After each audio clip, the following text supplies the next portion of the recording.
I'm at the first and oldest property in Fort Lauderdale. It's the Stranahan House and Museum built along the New River here in the early 1900s.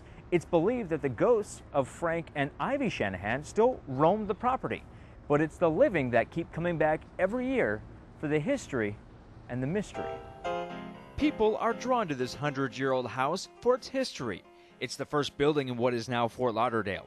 Built in 1901 by Frank Stranahan, it was the hub of an entire community. We're sitting in the parlor of the Stranahan House. Marlene Skotanis is the curator for the Stranahan House Museum. She's also a tour guide, telling me Frank was the first postmaster, banker, and businessman. We get the people that are very much into the history, and they love it.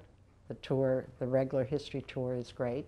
And then we get the people that are into the spirits. Yep, it's believed the spirits of Frank and his wife Ivy are still around. During the Great Depression, Frank took his own life, leaving his young bride a widow. Which left quite a struggle for Ivy. And that's when the house went through several changes. Ivy rented out the bottom part of the house to a restaurant.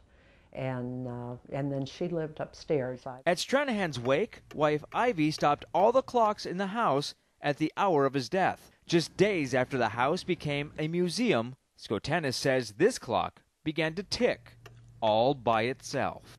Skeptics visiting the building have been known to change their beliefs. They will come over to the office and say to me, "Were you in the house?" And when I say no, they will say, well, someone was calling my name. Take a look at this photo. It was taken in this room. Notice the long beam of light extending from the lamp. Well, haunted or not, you can't help but be fascinated with the story of Frank and Ivy Stranahan.